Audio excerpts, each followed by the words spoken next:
you all for coming. Really fun week, really exciting week. One of my favorite. Hey, DA, you're here. I thought you'd be on a basketball assignment or something. Okay. We were just talking about you. That's why I started to get distracted there. But really fun, exciting week for all of us in the building for the draft. But then also, it's really cool. All the players are back. So everybody was sitting in these seats right now. I think you guys are in Jaden's seat. You're in Bobby's seat right there. And so we got a big crew coming back. So a ton of juice in the building. As you guys can see, a lot of cool things are happening around the building with the construction and everything. So really thrilled about all that. A lot of good stuff coming down, and then this weekend's going to be a lot of fun too with the draft. So what I'd like to do first, and then we'll hand it out to questions, is just thank some people. And it's really the draft is so cool because it's the whole organization. It's not just myself, not just Lance. It's everybody, right? But it starts with the scouts and the college scouts, and they are working tirelessly from really starting now and until next year's draft on all the guys that we're going to be picking for next year. So I'd like to single those folks out and a few others, and then we can get rolling. But first, the gentleman to my right here, Lance Newmark. Thank you, our assistant GM. Scott Fitter's done a great job. He came over from Carolina and has been an outstanding resource to our staff, and really cool to have him here. Doug Williams, you all know him. He's fantastic, and the same thing, like just a great sounding board for myself, for all our staff, a great person to look up to, and he's also really understands our players that are in this building and then in the draft as well. David Blackburn, who we just hired as our Director of Player Personnel this last year, has done an excellent job. Tim Gribble, our Director of College Scouting, he's going to be like the most fun guy at the draft party after the draft because he put in so much work, watched tirelessly. There's so many guys and so many prospects, and aggregate so much information. So really thankful for what he's done this year. Jeff Bethard, our national scout. We got Tyler Clater, our Blesto scout, and Chuck Cookie. If you guys don't know this, he was awarded the C.O. Bricado Lifetime Achievement Award for scouting, and it was a big deal. He was given an award at the Combine. If you see him, please congratulate him. And he's also just found out it's his 40th draft, so it's pretty darn cool. DeJuan Jones, another national scout. Pete Piccarelli, Dustin Reagan, Ron Rose, and Paul Skansky, and then Roger Terry is our college scouting staff. So awesome. It's an awesome group of guys, really fun to be around. It's great when they're in the building. They came in here for 2 weeks and then left for Easter, and now they're back here for this week. So they've been away from their families a lot, and then especially this month, but they're working really hard. And so just wanted to single them out, and then just everybody else, the R&D department, Sinu and our football solutions team, the developers, creating a really cool scouting database for us. Then you get the coaches involved, and the coaches are incredible. They work really hard in the draft. Video, IT, doctors, football ops, equipment, the kitchen. Connor, you guys know those guys. They cook for all of us. Dylan and his team, team security, and then last but not least, our guy over here, Sean. So, but I'm honestly like, it's everybody, and that's what's so cool about the draft. So I just wanted to thank everybody. And then last but not last is our friends in DC, the Caps. Congratulations on the win last night. Congratulations to our friend Spencer, and best of luck to them and Ovi. That was incredible last night. I've become a huge Caps fan since I've been here, so best of luck to them. Now, anything? Yeah, I agree with everything you said, and go Caps. Go Caps. All right, let's go. All right, John Keim, ESPN. Before we turn to this year, looking back at last year's class, because as Dan said, guys take that year one to year two jump, and with only 5 picks, a lot of the improvement's going to come from that group. So I'm curious if you could talk about it, both you guys could talk about a couple guys in particular, about the expectations for this year. Jerzon, Ben Sinnott, and then Jordan McGee. Yeah, those guys, it's cool that you asked about those three because all three of them have been here working in this building for quite some time. Even we just started today with the off-season program, but they've been working their tails off really for the last couple of months. I see them in here almost every day. So really excited about each of their future. They're the right types of guys. They're the guys we want. They're commanders. And so I think you'll see a big jump in each and every one of those guys play this year. Yeah, I would echo that. They're 3 guys that are extremely dedicated to getting better. Like you said, they're commanders. They've worked really hard this offseason to improve, physically, mentally, every part of the game. They want to be contributors next year, and they're doing everything they can to do that. So they're definitely wired the right way, and they've worked really hard to be in position to do that. And I'm also curious, for Adam, like, what has been your experience going when you're trying to vet a guy that has a quote-unquote character concerns? Like, what's the process you go through to come to a conclusion that, like, okay, he's good or they're not so good? What kind of research do you put into that, and how do you get comfortable with the decision?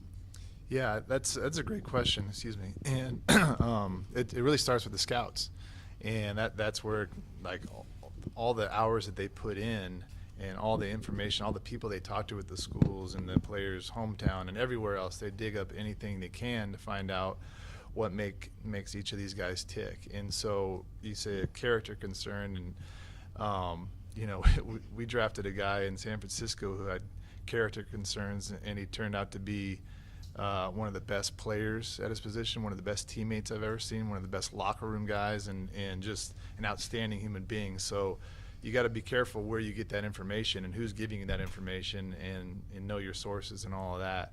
But each character concern is really case by case, and you really figure out what the incident, if it's an incident, what it was, why that happened, find out all the information from them, from everybody you can, in order to make the best decision for your team. So, and there's a wide spectrum of character concerns. From, you have off the field things, you have football character, there's not really character, but then like mental and learning that you look into. So all those different things play into it, but everything's case by case, and try to get as much information as you can.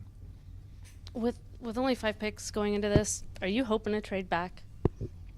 I'm hoping to trade back. Well, we talked about this at the owners' meetings a little bit, and you're really open to everything, and you're open to moving up if the right move's up. If Abdul Carter falls to 27, I might want to try to move up too and get him. But I mean, if there's a great player that we want to sit and pick, we'll do that. But if there's an opportunity to move back, then we're certainly open to that too. With 5 picks, like you said, that's something you'd like to do, is add picks. But you always have to have somebody who wants to come up too, and we'll find that out. We're making those calls this week, and we'll have an idea of who wants to come up, and if we want to do that, and we'll also have an idea of who wants to move back in the first round ahead of us, and so we'll know what we can do there. I believe last year you indicated that if a player you're taking in the first round, you'd like them to start and have an immediate impact.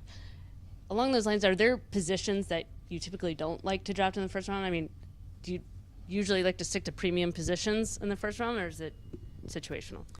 I think you could really go anywhere in the first round. Last year we went quarterback. I don't think we'll do that this year, but I think what we've done is we've made ourselves, given ourselves optionality to pick anywhere. So I don't think we have a philosophy of going premium positions or quote unquote premium positions in any round. It's really just trying to pick the best commander for us that's going to help us the most. David Aldridge with The Athletic. I'm wondering, I know every year is different. Every team's built organically. You can't depend on what happened 2 years ago or 3 years ago. But the fact that you all did have so much success bringing in guys on short contracts, bringing in veterans on short contracts, does that inform you at all in terms of perhaps we have the right group of people here that can utilize veterans on short deals to continue to build the team and allow us to not have to necessarily have 9 picks every year in a draft to build the team quicker? Yeah, I think, well, one, I think getting, it's all about, a lot of that's about opportunity, and if you can get guys on longer contracts, obviously you'd like to have as many picks as you can, but the way we're structured currently, we'll have to do that for a little bit and do these 1-year deals. But I feel really good about our staff, our scouting staff, and our coaching staff identifying the right guys to get on those 1-year deals. And a lot of those guys we brought back this year, which really proud of, and really, really glad that we brought those guys back. So I really have a great trust in those staffs to be able to identify those guys. And it's not something you want to live and keep doing over and over and over again, but until we get a really good foundation of draft picks throughout over the years, we're going to probably keep doing that. And as long as we bring in the right guys, it's okay. Yeah, I mean, 2 years in a row we've gone to the combine with our roster in the high 40s, and we've been at the draft in the 70s. So, we've really been productive in those 60 days, 2 years in a row. And I think every time we've brought somebody in, we've had a plan for them. Mm-hmm. It's been sincere, like, hey, we think this guy's a chance to do something here. Mm-hmm. And it's going back to your original point, I do feel that we have a great foundation here in terms of getting people into this building and maximizing what they have to offer in terms of potential and helping them reach their best, their personal best. I do think it's a really good environment for people to develop. Ben Standing with The Athletic for both of you guys. Last year you guys drafted, of your 9 players, 7 were team captains in college. Obviously you clearly like what comes with that, the leadership and so on. But now that you have a year into this, the culture set and things along those lines, to some degree you're always building.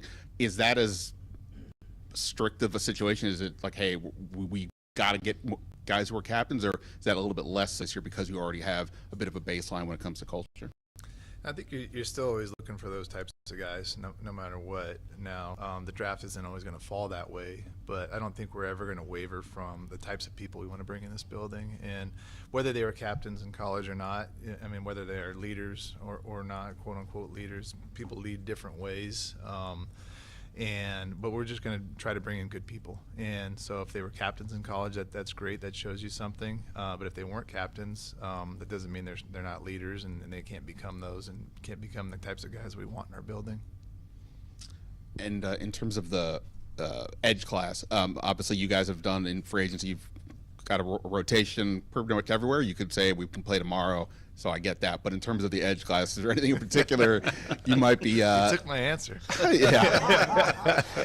Any in particular you might be looking for? Obviously, you guys were a little bit deficient last year against the run. You also lost Dante Fowler, get more sacks. Is there anything you kind of looking at with that in particular that you think you guys need more of this year? Yeah, it's a deep class, which is cool. There's something, I think, for everybody, whether you're a 4-3, 3-4 team or multiple. There's guys that are great against the pass. There are guys that are really good against the run. So whether you're taking that high in the draft or somewhere deeper, there's going to be some good players there. So that, along with a lot of other positions, will be open to taking. And I think what's cool is even though we have some really good players in each of those rooms, whether it's edge or O-line or corner, which I'm sure you guys are going to ask about that too, but we have really good players, but we really, DQ preaches competition. So those guys are going to come in and compete, and the best guys are going to play. And the more good player, you can't have too many good players in a room, I guess. Chad Ricardo, Fox 5. Around this point in time of the year, we hear the phrase best available thrown around quite often. For the Washington Commanders, how do you all define best available? Yeah, I think it's probably just the best fit for our team, in terms of how they fit in our locker room, how they fit in our scheme and what we're looking for. So that could be any position, right? So, I don't want to keep saying this because Ben made fun of me for saying this, but we're in a position where we can take the best available and we can stay true to our board, and so we feel really good about that, and so we don't have to reach for a position that we feel we need that we may be talking ourselves into. This has obviously been a months-long process, in some cases a years-long process. What will the next 48 hours look like for you all? That's a great question. It's probably different for every team, and sometimes it's different every year.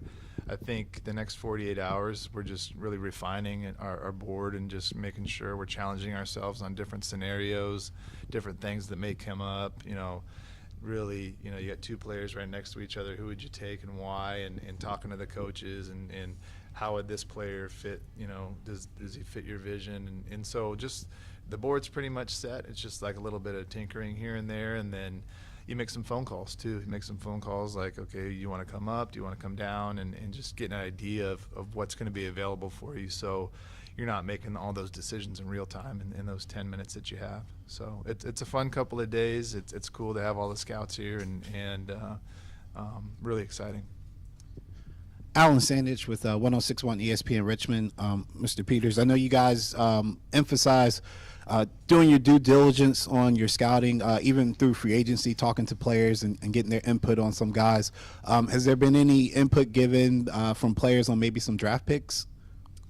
Yeah, there's always some input on draft picks, and just kind of like your evaluators, you always kind of trust some guys more than the others. But they're not all created equal in terms of evaluators.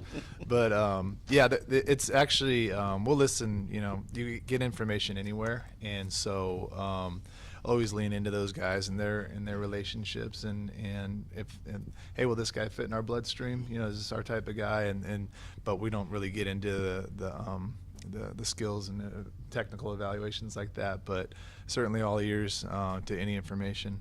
Yeah. Chick Hernandez, WSA 9. You guys have done this for a while. How different has this process changed with modern technology and all that goes into it? How different is the draft from, say, even 5-6 years ago? I thought you were going to go further back.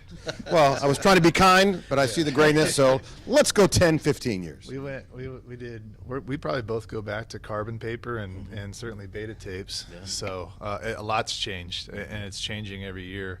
Even last year, this year, we got a new draft room, which is really cool. A lot of cool bells and whistles in that. So there's always new information out there. It's always evolving, and you're always trying to stay ahead of that and really be on the cutting edge to find any edge to help your team. Just like you're trying every edge in a game, every edge you can, every little bit of information you can to make the best decisions in scouting and for the draft. And when you make the pick for a guy in your position, you're going to talk to that newest commander. What is that moment like when you can hear the hysteria on the other end of the line? Yeah, the first one was really nerve-wracking, and didn't know what I wrote down what I was going to say, and making sure I said it right and all that.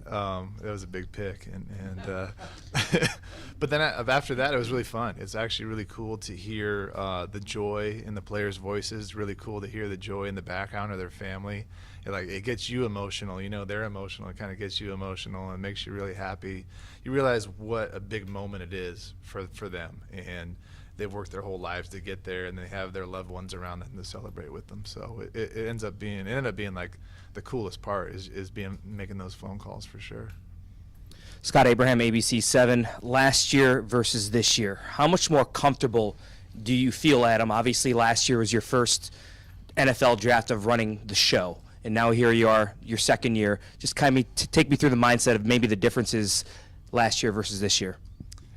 Yeah, well, we've done everything once, so that's good. Understanding all of that. We're in a different draft room, which is cool. It's better now, but I don't think there's a whole lot different, to be honest with you. I think there's always I don't ever want to be comfortable or relaxed. I always want to have a little bit of an edge and make sure that we're crossing every T, dotting every I, making sure we're leaving no stone unturned. And what I do love is the people we're working with, and the coaches and the coaches and the scouts, the way they work together, the way they really pour everything into it. Even after a long season, the coaches turned the page and jumped right into it, and just the teamwork, the camaraderie, and just another year of doing that together. Everybody knows what to expect, so you're not teaching everything for the first time. So I thought the process was really good this year, and we'll continue to tweak it and get it better, but certainly pleased from where we're at.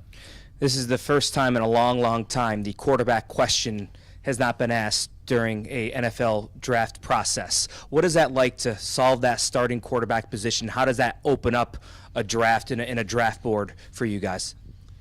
Yeah, that was I think that's every team that wants that, right, is to get your quarterback. And so we feel great, not only about Jaden, but about the whole quarterback room. And we feel awesome about that room. And so now, how it opens it up, we don't have to look for a quarterback anymore, which is cool. But really just looking for ways to support him and the rest of the team and make them better. Lake Lewis, CBS 6 TV in Richmond. Last year you made a trade with the Eagles, and now that's a team that you're going to have to try to get through to get to where you want to go. Does it change this year for you if that call were to come from them as far as possibly trading, or any team in the NFC East? Yeah, that's another really good question. You think about that, but I think it's like a lot of things, case by case. And what is the trade? Is it the best move for your team? And you can't do. I don't personally believe in being scared about trading with a team within your division. If you think the trade's a good value for you and you can get some good picks to help your team get better, then definitely consider it. Some cases it won't be. And so some cases you think, all right, maybe we don't want to do that for whatever reason, but I don't think that we'll ever shy away from that, taking those calls. And a lot of times you'll have a lot of picks on, or a lot of trades kind of lined up. And in that particular instance, the Eagles trade was by far the best trade in terms of value that we got, so we made that trade. And then as far as your board, the players that you guys value, you went out and brought in Deebo Samuel, obviously to pair up with Terry. But if there's a receiver, I'm not going to mention any names, but if there's a receiver that drops and he's at 29, is that something that you guys would clearly jump at, or considering that's already a position of strength right now? Yeah, I think really every team every year is a little bit different, right? And so we're really just what's the best player that's going to help us now and in the future, and because that room's going to change next year, just like every other room in our building is going to change each year. It's going to evolve. So if the best player we think is a player that's going to help us more than any other position, then we won't hesitate to take that. Donna Hopkins, Pro Football Plus. Adam, this is for you. You talked about challenging yourself. You mentioned basketball in the beginning, so I'll stay there a little bit. Michael Jordan and Magic Johnson, when they didn't get the NBA championship, they had to challenge themselves again. You all came so close to being in the Super Bowl. What does the biggest challenge look like for you all this year? Yeah, we're all starting at the bottom again. I think lost that game more times than I wish to say, so it kind of stinks. But you don't just start there. You don't just start back in the championship game. You start at the bottom with everybody else. So that's the biggest challenge is building back up. But I take the lessons that you learned that year, the good and the bad of your team, and there's a lot more good than bad for sure. There's very little bad, and just try to do the things that kind of help you put yourself over the edge for the next year. But it really starts right now. It started today, which was really cool, and I think we got a lot of great men in this room that they're not in this room right now, but that sit in this room for the the guys. There's a lot of great men and women in this room currently. Talking about our players, but I think I totally lost my train of thought, but it's going to be a fun challenge, and I know our guys are up to it, I guess is what I'll finish with. And this is for both of you all. Because you were able to put a lot of pieces together as far as through free agency, does that change some things as far as going into the draft to say, well, maybe we were going to go this way, but now we feel that we're a little stronger now that we may go a different way? Yeah, exactly. I think that's what that was the goal of it in free agency, was to do that, so we don't have to force something. And I think we put ourselves in a really good position to not force something. And really, we have a lot of players that we think we can take, whether we sit at 29 or trade up, trade back. But we don't have to just say, okay, we need to look at these three, position X's or these two position Y's. We can look at all these guys across the board and say, okay, who's going to help us the most this next year and then for years to come. I think you have to prepare for every eventuality in the draft. You don't know who you're going to get in free agency. You have goals, and you have exciting hopes for guys. And the road, I would say, to the draft changes throughout the course of the scouting year. And we end up at this point where we feel really good about our options. And I think at every pick, we can look at who we feel the best players are, what position they play, how they affect us in 2025, how they affect us beyond that, and make the best decision for our organization. And we've already had a lot of really good conversations, and we'll continue to do that. And then pick by pick, what's there for us, what's the best decision, And it's great to have that freedom and that, kind of mindset where we can really do what we think is best and not be, really tied to need. Good afternoon, gentlemen. David Harrison on SI. AP, kind of a two-parter, if I may. We talk about boards all the time, and top 5 pick, like you have 5 players listed, and one of those guys is going to be available. Do you have that same type of process? 29? Do you have like a 29-man list of guys you're comfortable with? And if you're going big board, but if you could estimate maybe how many players 1 to 29 would be guys that no matter who's calling, we're picking this guy no matter what? Yeah, I think that's another really good question. There's guys that we know that aren't going to be there, so it wouldn't be. I mean, if they were there, yeah, we'd take them, but we're fairly certain they're not going to be there. But there is a group of, I don't know.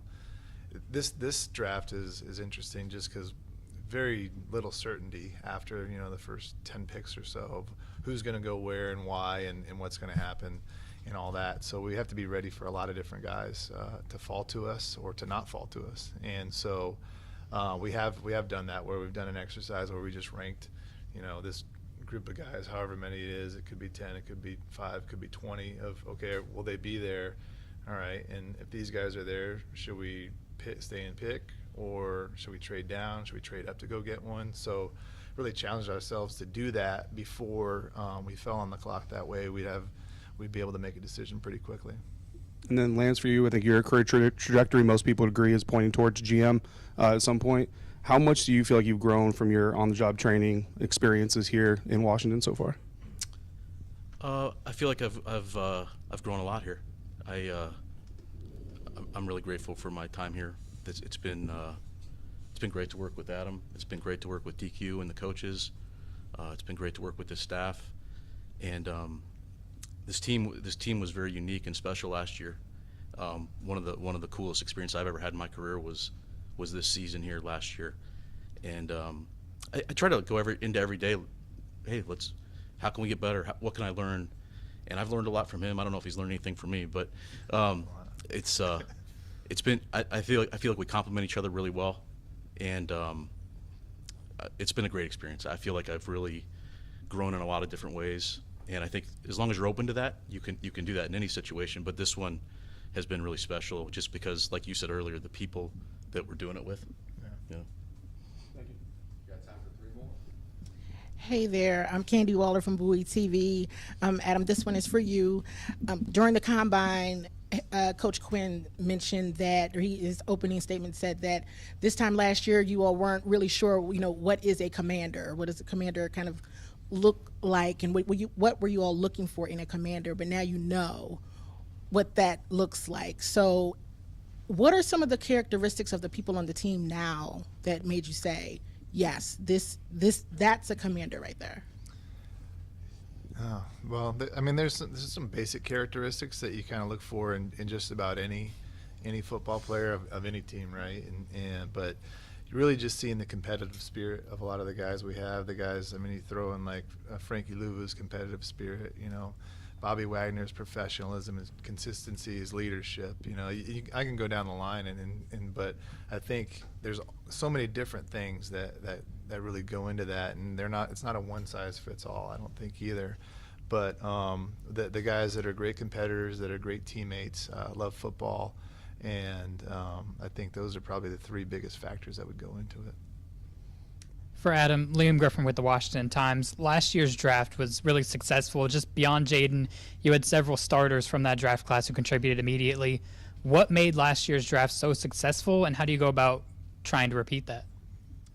I think it started with right when we got here with our collaboration with the coaches, and we all sat in this room, and the coaches presented what they were looking for at each position. And not only did our personnel staff get to understand what the coaches were looking for, but during that time we got to get to know each other and bond and create relationships and create really good working relationships. So you could have really good conversations about players and understanding, okay, what we're looking for at each position. And then from there, just really focusing on guys that we think would fit really well in this culture, which really hadn't been set, but we had an idea of what that culture was going to look like. And so sticking with those 2 things, getting players that we all really were committed to, that we were kind of agreed upon in terms of both coaching and scouting, and then getting the right types of people in here. And we were able to do that, and I'm really proud of the guys we brought in. Sam 48, Washington Post. how much do the coordinators factor into your decision making? By that I mean, hey, and a lot of resources to go get a couple top line guys for Cliff. Maybe we should use the top pick for Joe. How, if at all, do the coordinators factor into your decision making during the draft? First, shout out to the Veach shirt. Really, exceptional pull there for me. I haven't been there in a long time, and hope to never go again. But the coaches are really involved. The coordinators are really involved in the draft process, and so when we're going through our draft meetings, every position we go through in offense, Cliff is in there meeting with us, which is it's a long time for a coordinator to be in a meeting room. And then for the defense, Joe's in there. So they both give their opinions on really every player that we talk about. And so they put a ton of work in, and they do a great job of teaching us their vision for the player. If there's a player they really like, or the player that maybe they think is a good player, but maybe we don't have a vision for them, or they aren't the best fit for us. So really constant dialogue between those, during those meetings, and then really from those meetings when they finished up last week until Thursday night and through the weekend, just understanding, okay, what do you think here between these two guys? And we'll come to a decision all together, but their input is really important for us. All right. Thanks, guys. All right. Thanks, guys. Thanks for coming out. See you Thursday night. Hey, I didn't hear, who did you say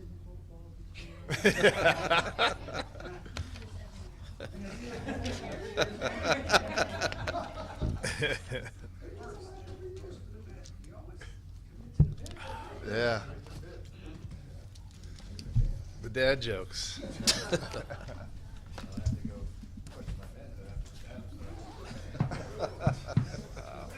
Wow. Thanks, Dave. See you, bud. See you guys. Thank you, guys. Appreciate it. You guys know what Veets is? Oh, yeah. You don't? This poor guy's never been to Mobile. Oh, well, I have been. I think you're okay. I think that was an okay. Very smart.